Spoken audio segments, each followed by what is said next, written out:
बंशीधरं तोत्रधरं नमामि मनोहरं मोहरं च कृष्णं मालाधरं धर्मधुरं धरं च पार्थस्य सारथ्यकरं च देवं कर्तव्यदीक्षां च समत्वशिक्षां ज्ञानस्य भिक्षां शरणागतिं च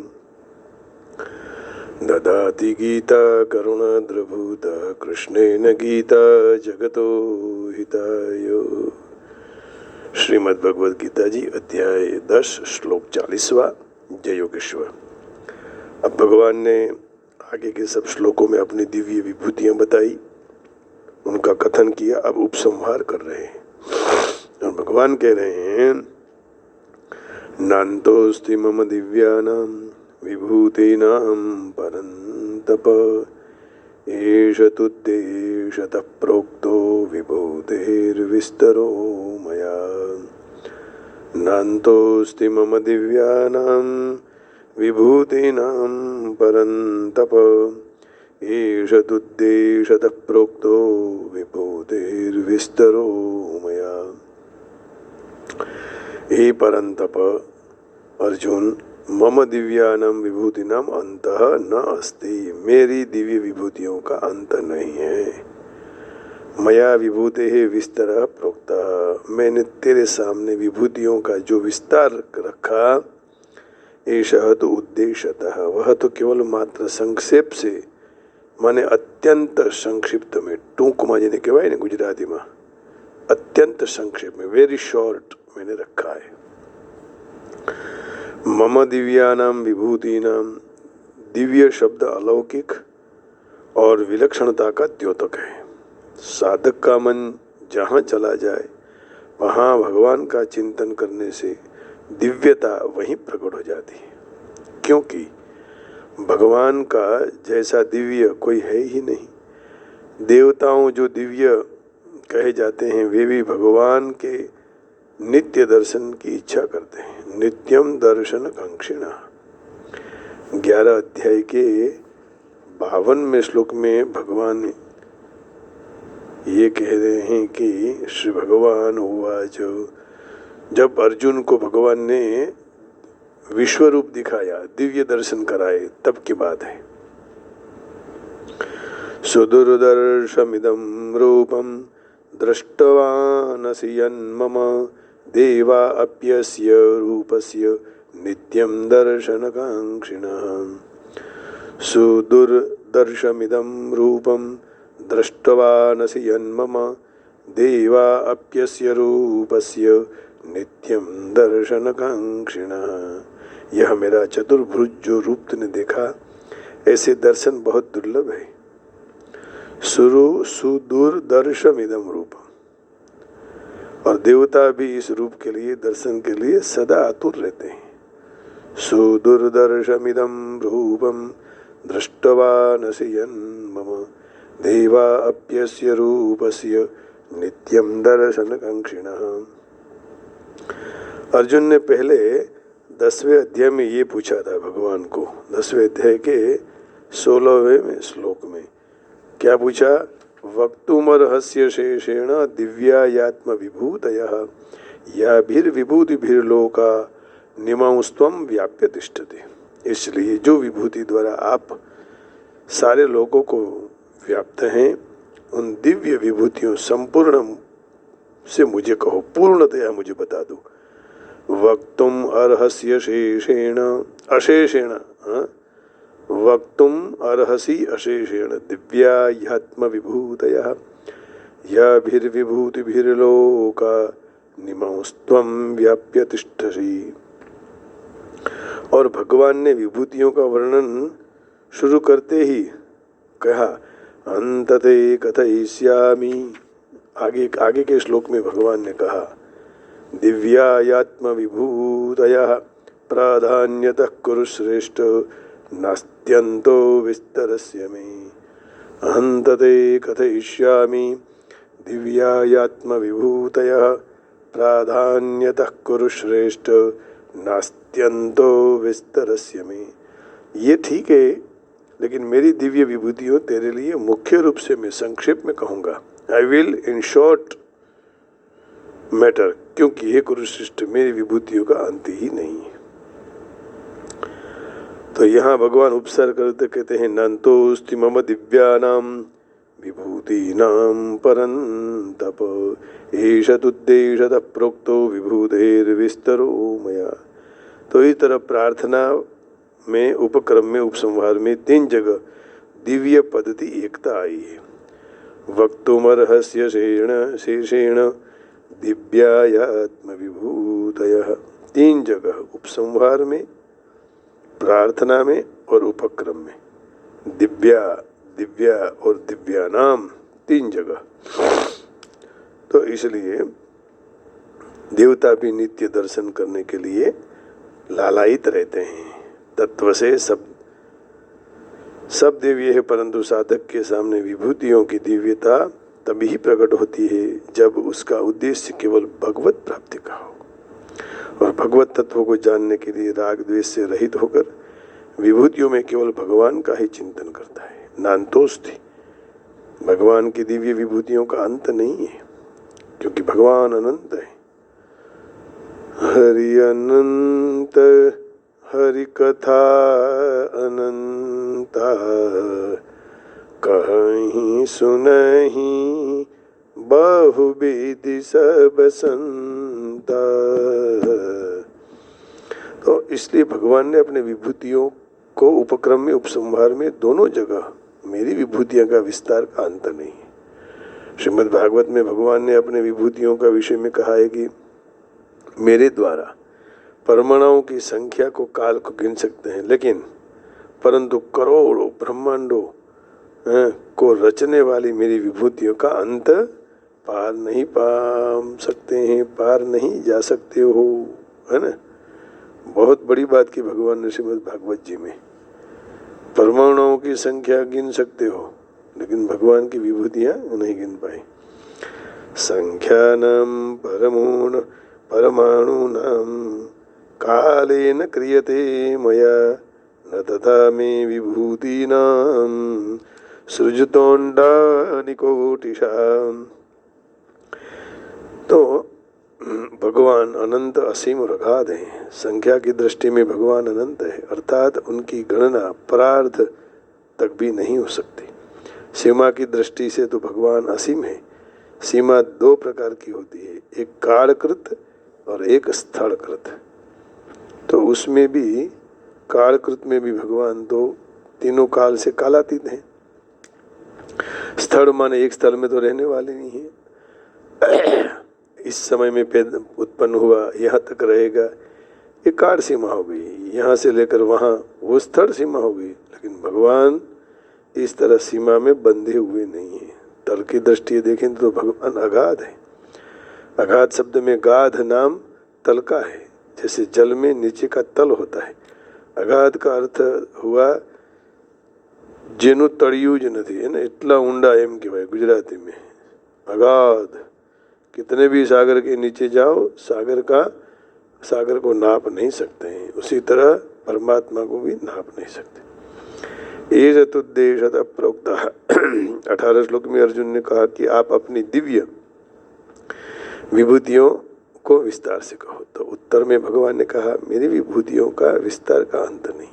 ऐसे कहे कि भगवान ने अर्जुन की जिज्ञासा के कारण कृपा पूर्वक अपनी विभूतियों का विस्तार से वर्णन किया, परंतु यह विस्तार केवल लौकिक दृष्टि से है। इसलिए भगवान यहाँ कह रहे हैं कि यहाँ जो विभूतियों का विस्तार किया है वह विस्तार केवल तेरी दृष्टि ये ही है। मेरी दृष्टि में तो ये विस्तार बहुत संक्षेप में है, नाम मात्र है, क्योंकि मेरी विभूतियों का अंत नहीं है। इस अध्याय में जो बताई है सारी विभूतियाँ सबको काम नहीं आती, परंतु ऐसी अनेक दूसरी विभूतियाँ काम में आती हैं जिनका वर्णन यहाँ नहीं हुआ है। इसलिए साधक जहाँ जहाँ कोई विशेषता को कारण मन खींचा जाए वहाँ विशेषता को भगवान की ही माननी चाहिए, भगवान का चिंतन करना चाहिए, चाहे वह विभूतियाँ यहाँ भगवान द्वारा कही गई हो अथवा न कही गई हो। नान्त्योस्ति मम दिव्यानां विभूतीनां परन्तप तप नंतोस्ति मम दिव्यानाम। तो गीता में भगवान ने कारण रूप 70 विभूतियां 7वें अध्याय से 7वें अध्याय के 8वें श्लोक से 12वें श्लोक तक कार्य कारण रूप 37 विभूतियां, 9वें अध्याय के 16वें से 19वें श्लोक तक भाव रूप में 20 विभूतियां, 10वें अध्याय के 4थे और 5वें श्लोक से व्यक्ति रूप 25 विभूतियां, 10वें अध्याय के 6ठे श्लोक मुख्य रूप में अधि रूप में 81 विभूतियां, 10वें अध्याय के 20वें श्लोक से 37वें श्लोक तक सार रूप में एक श्लोक में सारा बता दिया कि सब कुछ मैं ही हूँ, यच्चापि सर्वभूतानां बीजं तदहमर्जुन न तदस्ति विना यत्स्यान् मया भूतं चराचरम्। इसका अभिप्राय ये है कि भगवान के सिवाय कुछ है नहीं, सारे रूप भगवान के ही है, भगवान है, सारा भगवान का समग्र रूप है। असत परिवर्तनशील है, सत अपरिवर्तनशील है। यहाँ परा और सत माने परा और असत माने अपरा, दोनों भगवान की विभूतियाँ हैं। सद सच्चा हम अर्जुन। तात्पर्य ये हुआ कि विभूति के रूप में साक्षात भगवान ही है। परा है वह सत है और असत है वह अपरा है, इसलिए उसमें भगवान अपना आकर्षण हो जाता है। वास्तव में भगवान का ही आकर्षण होना चाहिए, परंतु भोग बुद्धि के कारण आकर्षण भगवत प्रेम में परिणित न होकर काम आसक्ति में परिणित हो जाता है और संसार में भी बंधन में आ जाते हैं। गीता में भगवान ने ब्रह्म ने भी माम अपना स्वरूप कहा है। 8वें अध्याय के 13वें श्लोक में देवताओं को माम कहा, 9वें अध्याय के 23वें श्लोक में इंद्र ने भी माम कहा, उत्तम गति को भी माम कही और क्षेत्रज्ञ जीवात्मा को भी माम कहा, संपूर्ण प्राणियों के बीज को भी माम कहा। तात्पर्य ये हुआ कि सगुण निर्गुण साकार निराकार तथा मनुष्य देवता पशु पक्षी भूत प्रेत पिशाच आदि जो कुछ भी है सारा मिलकर भगवान का ही स्वरूप है। अर्थात बधी भगवानની જ વિભૂતિઓ છે, તેમનું જ ઐશ્વર્ય છે। આ તમામ વિભૂતિઓ અવિનાશી છે। સર્વે ચ દેવા મનવઃ સમસ્ત સમર્ષયો, સર્વે ચ દેવા મનવઃ સમસ્તા સપ્તર્ષયો ये मन मनुषूनवश्च, है ना। यहाँ उन्होंने स्पष्टता कर दी। इंद्रश्च योऽयं त्रिदशेष भूतो विष्णुरशेषास्तु विभूतयस्ता। इंद्र हो ब्रह्मा जी हो कोई भी हो, सब भगवान का ही स्वरूप है। आप देखिए 9वें अध्याय के 20वें श्लोक में भगवान माम कहकर क्या कह रहे हैं, ये सब मेरे हैं, मुझसे ही उत्पन्न हुए हैं और कोई चारा है ही, रास्ता ही नहीं। त्रैविद्या मां सोमपः पूतपापा यज्ञैरिष्ट्वा स्वर्गतिं प्रार्थयन्ते ते पुण्यमासाद्य सुरेन्द्रलोका मश्नन्ति दिव्यान् दिवि देव भोगान्। त्रैविद्या माम सोमपापा। तो 8वें अध्याय के 13वें श्लोक में भी 9वें अध्याय के 20वें श्लोक में कहा। अब देखो 8वें अध्याय का 13वां श्लोक में क्या है। 8वें अध्याय के 13वें श्लोक में ओम इत्येकाक्षरं ब्रह्म व्याहरन् माम अनुस्मरन् यः प्रयाति त्यजन् देहं स याति परमां गति। माम अनुस्मरण, यहाँ भी माम कहा, मेरा चिंतन करता हुआ, है ना। तो देवताओं को भी माम कहा। फिर आगे 7वें अध्याय के 18वें श्लोक में पीछे 7वें अध्याय के 18वें श्लोक में उदारा सर्व एवैते ज्ञानी त्वात्वैव मे मतम् आस्थितः सहि युक्तात्मा मामेवानुत्तमां गतिं। पहले के हुए सब चारों भक्त खूब उदार श्रेष्ठ वाले,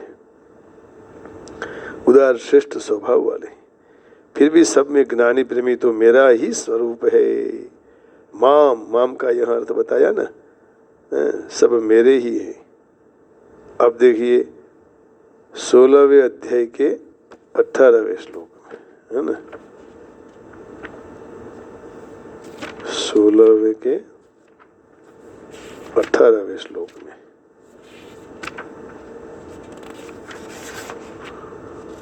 अहंकारं बलं दर्पं कामं क्रोधं च संश्रितः मामात्मपरदेहेषु प्रद्विषन्तोऽप्यसूयका।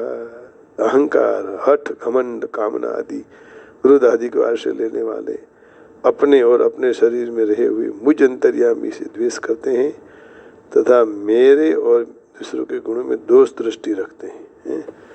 16वां का 18वां श्लोक।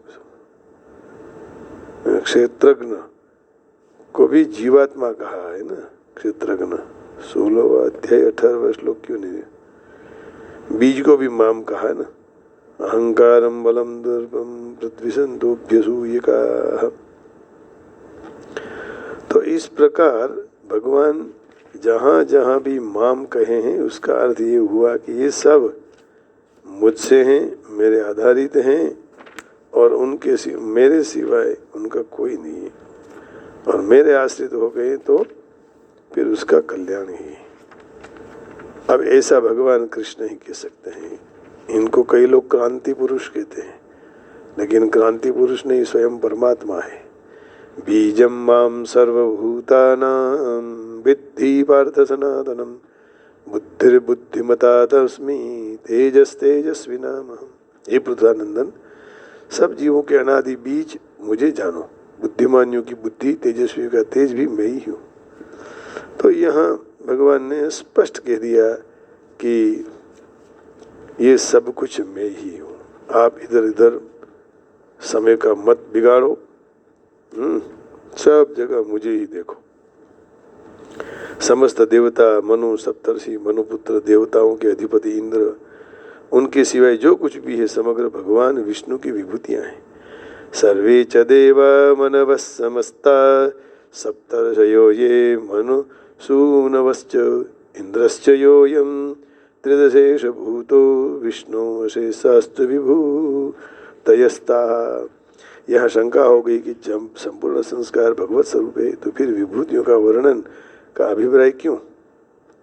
क्योंकि समाधान ये है कि अर्जुन ने जो प्रश्न कहा था कि मैं आपका कहाँ कहाँ चिंतन करूं, तो इसी अध्याय के 70वें श्लोक में वास्तव में सब कई भगवान का स्वरूप ही है, परंतु मनुष्य को जो वस्तु में विशेषता दिखाई दे तो वस्तु में भगवान देखने का और उनके चिंतन करने की सरलता हो जाएगी। ऐसे कहें कि मैं कहाँ जाऊँ शांति के लिए, जाओ मंदिर में बैठो, तो उससे भगवान का चिंतन होगा। इसलिए विभूतियाँ बताई, बाकी बताने की जरूरत ही नहीं है। जहाँ जाओ वहाँ भगवान है ही, क्योंकि मन में उनकी विशेषता अंकित होने से मन स्वतः उसमें चला जाएगा। इसलिए मंदिर आना पड़ता है। आप आइए, भगवान के दर्शन कीजिए, उसमें मन लगाइए, मन लगाने से मन स्वतः उसमें चला जाएगा।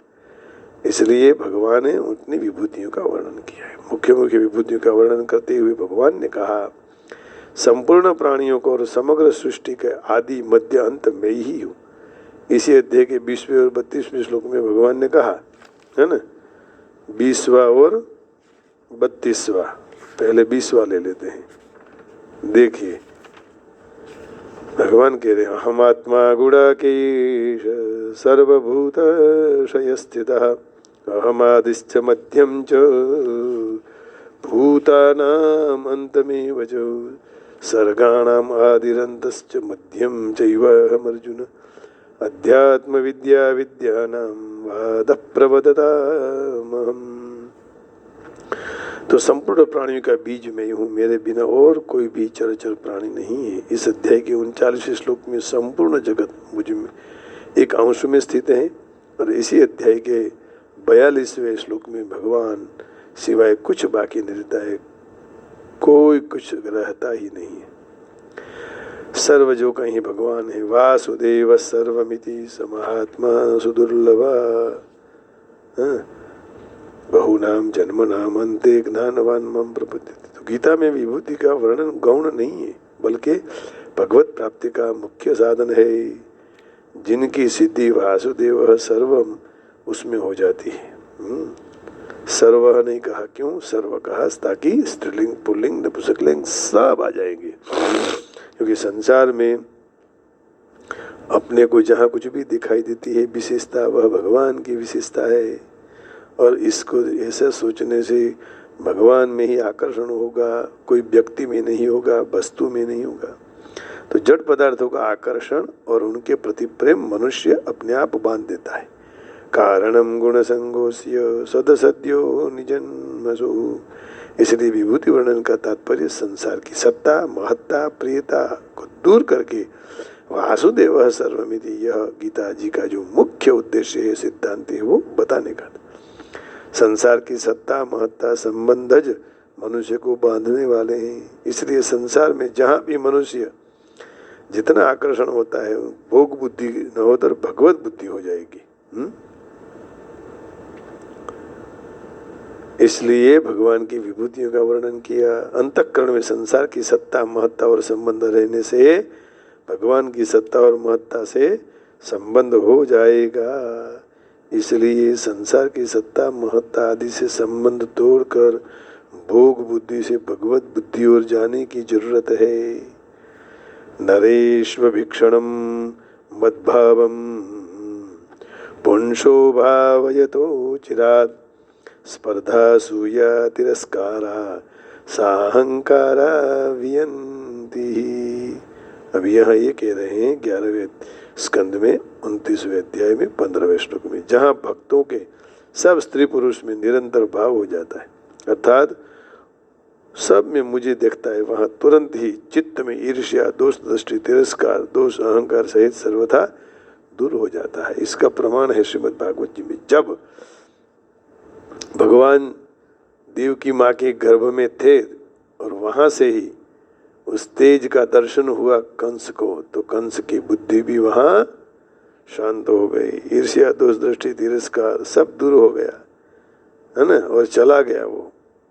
नरेश्व भीक्षणम मद्भावम पुंसो वयतो जिराद स्पर्धा सूया तिरस्कारा साहंकारा वियंती।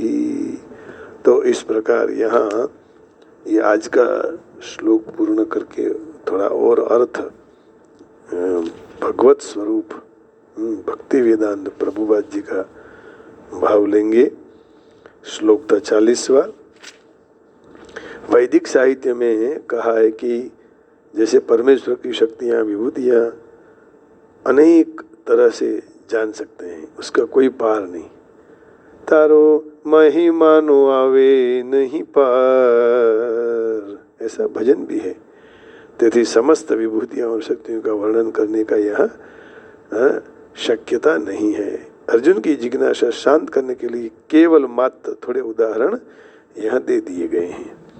तो इन उदाहरणों से पता लग गया कि भगवान ही सब कुछ है। जहाँ भी दृष्टि डालो वहाँ कन्हैया को ही देखो। अब कन्हैया को देखने लगेंगे तो ईर्ष्या भाव, राग, द्वेष सब दूर हो जाएगा और मन प्रसन्न होगा। अब देखो, O mighty conquer of enemies, there is no end to my divine manifestance. What I have spoken to you is but a mere indication of my infinite opulence, है ना। श्लोक क्या था? श्लोक पहले देख लेते हैं कि भगवान ये कह रहे हैं कि और कहीं दृष्टि लगाने की जरूरत नहीं है ना, सब में मुझे ही देखो। नान्तोस्ति मम दिव्यानां विभूतीनां परन्तप एष तुद्देशतः प्रोक्तो विभूतिर्विस्तरो मया। ओ माइटी कॉन्कर